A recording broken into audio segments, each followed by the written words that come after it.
یہ جو سینہ کوبی اور زنجیر زنی اور کوئلوں کا ماتم اور آگ لگانا، یہ سب کچھ بھی سوگ کی ہی علامات ہیں؟ یہ عقیدت کا اظہار ہے، یہ شریعت کے پیروی نہیں ہے۔ شریعت میں کسی جگہ ہمیں یہ نہیں بتایا گیا کہ یہ کام کرو۔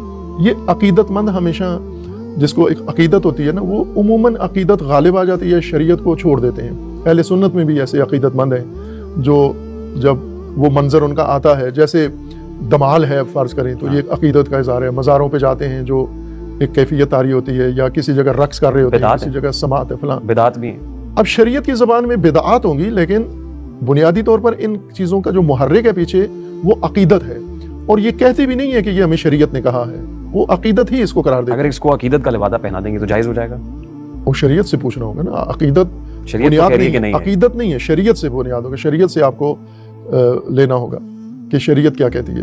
جہاں تک ماتم ہے، گریہ ہے، یہ تو شریعت اجازت دیتی ہے، لیکن اس سے آگے جو پھر آپ بڑھتے ہیں تو وہاں شریعت کا ثبوت ہونا ضروری ہے آپ کے پاس۔ اب بہت ساری ایسی ویڈیوز جب میں ریسرچ کر رہا تھا تو فون میں بھی موجود ہیں کہ جس میں طرح طرح کے افعال ہو رہے ہیں، مطلب اس میں اپنے آپ کو نقصان پہنچایا جا رہا ہے۔ میں نے عرض کیا نا، یہ جو کر رہے ہیں اگر انہیں پوچھیں جا کے کیوں کر رہے ہیں تو یہ نہیں کہتے کہ شریعت نے کہا ہے ہمیں، وہ کہتے ہیں ہماری محبت ہے، ہماری عقیدت ہے، یہ ہم اس وجہ سے کر رہے ہیں۔